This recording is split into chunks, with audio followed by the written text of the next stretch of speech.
Alrighty, good afternoon, YouTube. Hope you guys are having a wonderful Wednesday, October 22nd, 2025. And my apologies for getting this video out late to you guys here. It's been a weird and wacky morning this morning. I was not feeling good this morning. Finally able to get up out of the bed and get going here today. And we've got a lot to talk about here in the tropics here. Potentially a historic storm in the making here with Tropical Storm Melissa. I know it doesn't look like a lot right now, but this storm does have the potential, if it takes a western track away from Jamaica, which a lot of the models do in fact agree with, as well as Ensemble's pretty decent support in that.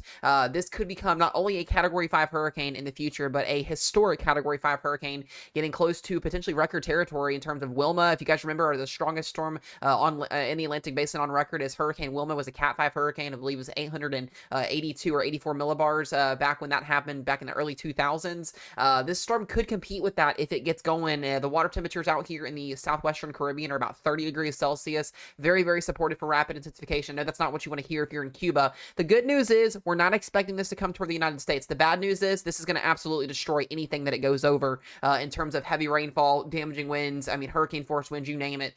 This is going to become a very, very rememberable storm, I think, in the future once we're said and done and over with this system. This has also got the potential. The European and the Canadian model are trying to merge this system late next week with a East Coast low and potentially give us a monster system on the Northeast coastline. I know that's a little bit out of proportion right now in terms of next week, and we're really not going to talk too much about that because that's over 10 days out, but we're going to be talking about Melissa for a while, and I think we're going to be remembering this system for a while, and I think this system potentially has the potential to become a retired name in the future here. So let's break this forecast down to kind of talk about what's happening here. You can see satellite imagery here this afternoon here. Tropical Storm Melissa still sitting at 50 miles per hour. This is not strengthening right now, really, and the reason why that is we have our low-level center and our mid-level center not aligned. Basically, what we're looking at here is a tilted tropical storm, and that's due to shear, dry air, some different components here. As this system eventually tracks west here over the next couple of days, we're going to see the system eventually strengthen rapidly and eventually, like I said, become a monster system, and wherever it decides to go to, like I said, it's going to cause potentially fatalities and just catastrophic damage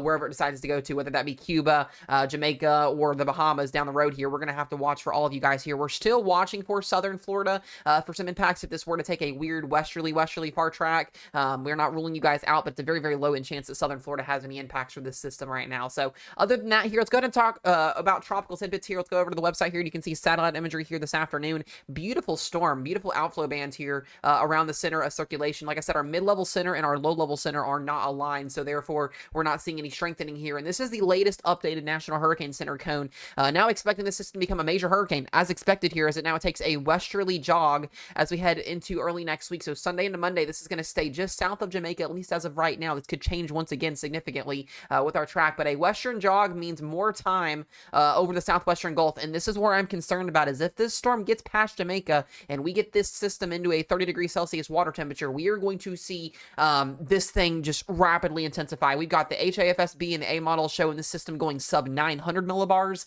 Potentially, if this were to get into the Western Gulf, pretty much all of our hurricane models are showing this Cat 4, Cat 5 hurricane as we head toward the beginning of next week, which would once again just absolutely destroy anything that it goes over going into Cuba, the Bahamas of next week. So if you have vacations out in this area next week, I'm really stressing, just cancel them. There's no need to put your life in a risk with this system out here. So once again, we're not seeing this system go into the Gulf. We're not seeing this system more than likely go west here. It's going to do a recurve and eventually get pulled out with a trough next week, but there's still lots of time to figure that out here. We do have hurricane watches in effect here for the southwestern Dominican Republic. We've also got tropical storm watches here as well in effect for Jamaica.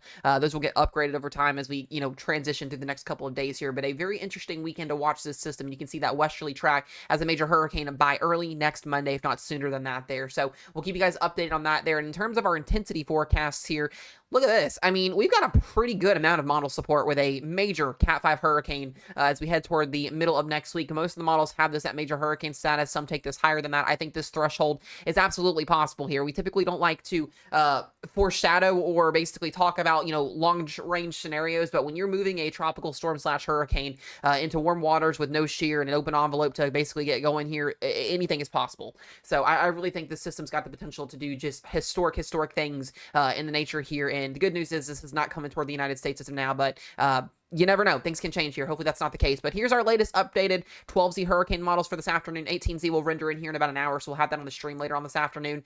We are back to ground zero here. Where is this going to go? We got most of the models taking this on a westerly trend. Some take this to the north, which I think this is an outlier situation at this point. I think this is more of a scenario where this system is going to go over central Cuba and then eventually right into the Bahamas. And then where does it go after that? A big scenario here. But an interesting thing to note here, any further westerly movement would continue to shift these tracks a little bit further to the west into the north, which Southern Florida, we got to watch. I don't think we're going to have impacts in Southern Florida necessarily right now, but we just need to really, really watch this system here as well. So we'll keep you guys updated on that there. Here's the latest advisory from Melissa. Sustained wind still at 50 miles per hour. It was at the same wind speed yesterday, 50 miles per hour. That's due to the low-level center and the mid-level center of our storm not overlapped with each other, which we want to see that because when mid-level and low-level center are together, we're going to see that pressure drop and wind speed go up. We're not seeing that right now. So moving west at 2 miles per hour, pressure at 1,000 millibars, and maximum sustained winds at 50 here. We'll keep you guys updated on that there. And I'm going to talk about the ensembles here for just a moment because we've got some interesting things happening here. Most of our models now take this scenario out of play. If you remember the GFS model, the last couple of weeks here, really last couple of days here, has been really trying to suggest this thing move out to sea as a weaker system. That scenario is not going to happen. I just, that's out of proportion, I think, at this point. But what we are going to more than likely continue to see is a northwesterly track here. And does this system go further west? Does it go north? Does it, recurve here sooner? When does this happen? As I mentioned, a stronger system would occur if this system tracks further to the west, which a lot of support is given with that, with these ensemble runs here. And then eventually, like I said, recurving this away from Florida, away from the United States on the GFS. We'll see how the GFS does. It's had a lot of error this year. I honestly put more of my faith in the Euro and Google Deep AI this year in the hurricane models. We'll just kind of see what happens. Taking a look at the Euro from overnight last night, a lot of the models, and this is something we've got to watch. We've got to potentially pay attention to the East Coast next week as well, because if this system were to get caught up with this upper level low movement across the states next week, we could in fact get emerging hurricane and emerging nor'easter next week, and then God knows what would happen. If you guys remember, that happened last time with Hurricane Sandy. We all remember Sandy a good amount of time ago was a monster storm, was a hurricane merging with a East Coast low and ended up just horrific damage with that situation there. Hopefully that's not something we deal with, but we got to watch it. There is some potential with that there. I think a lower end scenario, but most of the models do take this after it barrels through Cuba and out past the Bahamas out to sea here safely and saying goodbye to hurricane season. Hopefully after that would be a nice thing at this point, but we still got a lot of time to watch this, and some of these runs do take this very, very close to Florida in terms of some outliers here. So European update will happen later on this afternoon. We'll update you guys in stream. Here's the Google Deep AI. Once again, gotta watch here. Gotta watch Southern Florida. You're not out of the picture here. Some outliers get this very, very close to you. The further west this goes, the closer this could get. And then we've got some support for a northeast system on the Google Deep AI next week, which would be very interesting to see. And then half of them take this out to sea. So the northeast, the East Coast, you guys are not out of play with this system. As crazy as that sounds, we're just gonna have to watch out for you guys, and we'll keep updated if anything happens. But you can see all the pink lines basically meaning Cat 4, Cat 5 hurricane status being reached with a westerly tracking system. And like I said, I really think at the end of the day, this has got to run at making history in terms of strengthening tropical cyclones in the Atlantic basin. So we're going to see how this plays out over the next couple of days. We'll keep you guys updated here with the tropics. I do want to show you guys a couple runs here, the hurricane models. I don't typically show this too much in videos, but we're going to talk about it because it's interesting. Here's the 12Z hurricane models for this afternoon. Has this thing rapidly strengthening after we get past this weekend.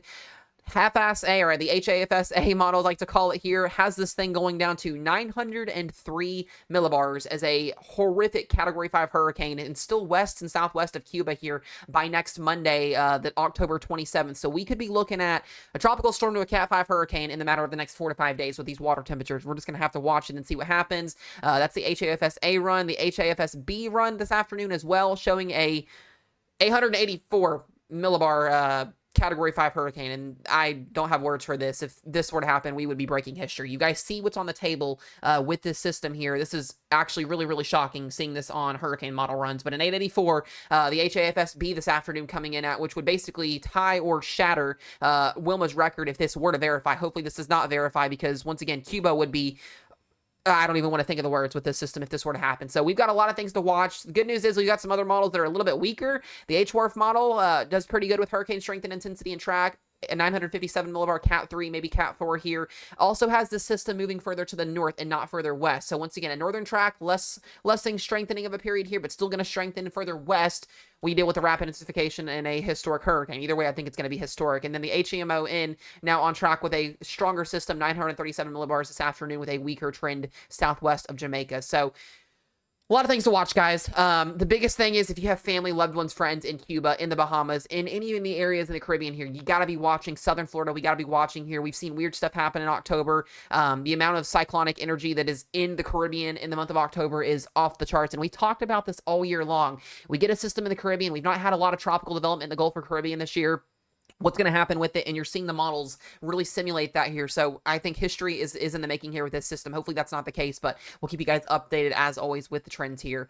Let's talk about severe weather. We've got some severe weather that we're going to have to get through over the next couple days as well. Here we have a marginal risk tomorrow. No severe weather today, so that's some good news, but severe weather expected tomorrow. As we see a shortwave trough that's going to move through, and some changes to our severe weather event next week. Really not looking like we're going to see a big time severe weather event as well next week, and we'll talk about that here in just a moment and why that is. But marginal risk tomorrow for southern portions of Colorado, back down here into eastern New Mexico, western Texas, getting into Oklahoma City. And we actually do have a tornado risk tomorrow with a 2% out for just south of Oklahoma City here, Norman, Fort Steele. You're in that Lubbock, Wichita Falls. So if this does come to fruition tomorrow, we'll end up going live and covering this event tomorrow for you guys. But that 2% is out there. Wind threat at 5% for winds up to 60, and that hail threat is up for winds up to 60 and hail up to 1 to 2 inches in diameter. We get to tomorrow, or not tomorrow, but the day 3 outlook, and we have another marginal risk for your Friday here. We are going to have to watch again for severe weather, and this is going to be for pretty much most of west central Texas and southwestern portions of Oklahoma. We're also going to have a flooding threat that's going to potentially accumulate here, and we'll talk about what those rainfall totals look like here in just a moment as well.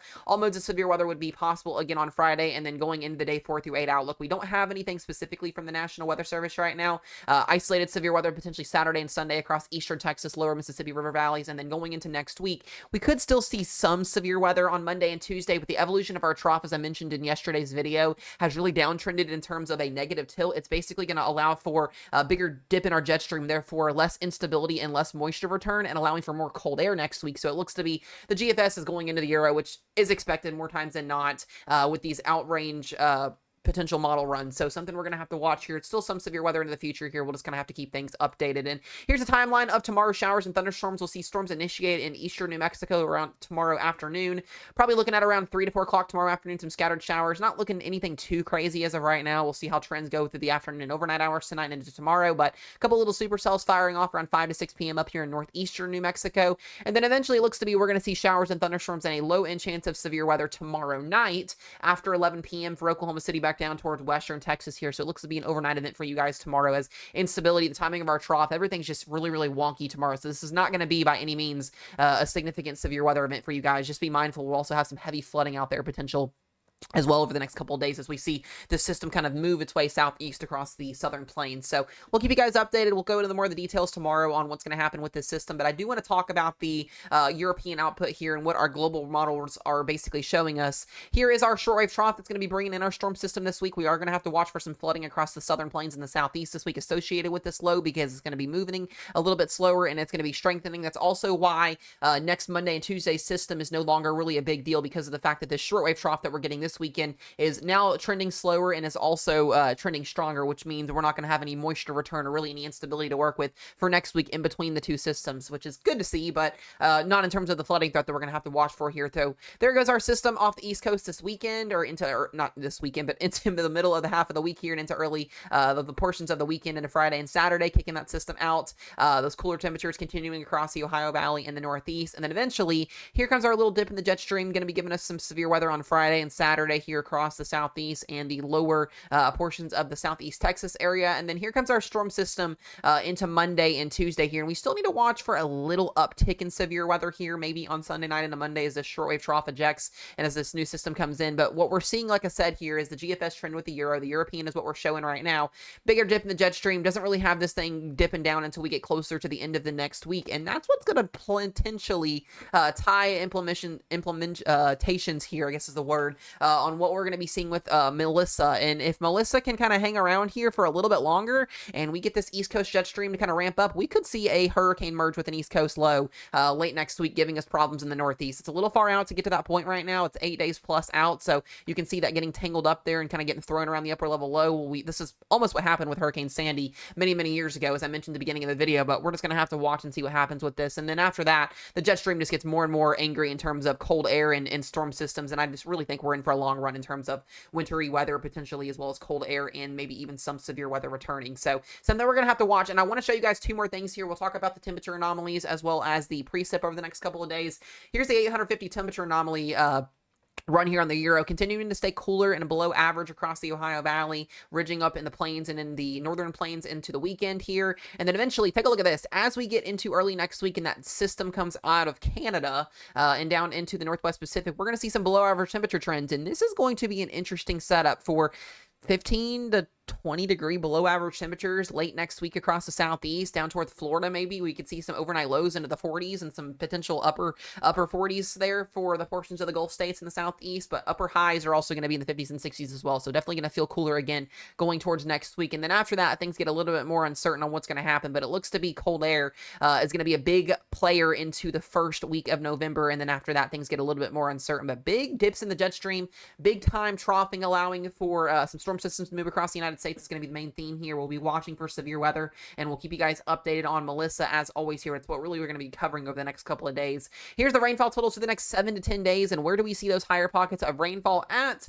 The southern plains down toward the southeast, and that's due to the overlapping jet stream with our storm systems here, bringing anywhere from 3 to 5 inches of rainfall kind of scattered across the board here, 1 to 3 in higher pockets and maybe some higher pockets as well, or 1 to 3 isolated pockets, 3 to 5 in higher pockets of isolated areas, and then we'll see 5 to 8 inches in some areas as well. So a lot of things to talk about here, guys, over the next couple of days. We'll keep you updated with Melissa. We'll keep you guys updated with just everything in general that's going to be happening here across the United States and down in the Caribbean. Stay safe, guys. Have a wonderful day, and we'll see y'all in the next one.